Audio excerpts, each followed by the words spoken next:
ఈరోజు రాష్ట్ర ప్రభుత్వం సూపర్ 6 పథకాలు అమలు చేయలేనందున రాష్ట్ర కాంగ్రెస్ పార్టీ పిసిసి అధ్యక్షుడు కరీంలమ్మ ఆదేశాల మేరకు కర్నూలు జిల్లా సిటీ ప్రెసిడెంట్ అయిన జిలాని భాష ఆధ్వర్యంలో ఈరోజు నిరసన కార్యక్రమం చేపట్టడం జరుగుతుంది. ఈరోజు ఎన్నికల్లో భాగంగా కూటమి ప్రభుత్వం సూపర్ 6 పథకాలు అమలు చేస్తామని చెప్పి అధికారంలోకి వచ్చిన తర్వాత చేతులు ఎత్తేయడం, రాష్ట్ర ప్రజలందరినీ మోసం చేయడం జరిగింది. అందుకు కాంగ్రెస్ పార్టీ ప్రజల పక్షాన నిరసన తెలియజేయాలని ఈరోజు ఈ కార్యక్రమాన్ని చేపట్టడం జరిగింది.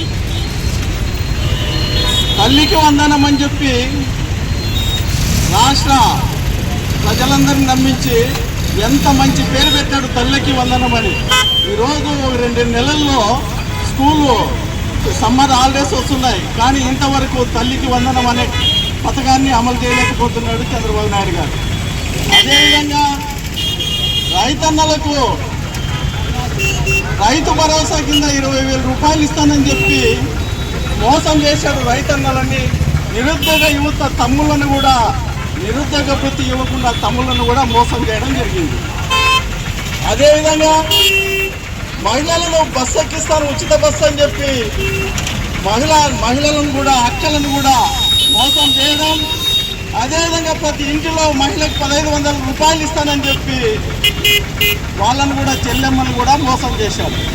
కాబట్టి ఈరోజు రాష్ట్ర ప్రజలందరినీ మోసం చేసిన చంద్రబాబు నాయుడు పరిపాలన చేసే అర్హత లేదు, పరిపాలన నుంచి ఈరోజు తప్పుకోవాలని చెప్పి మేము కాంగ్రెస్ పార్టీ డిమాండ్ చేస్తున్నాం.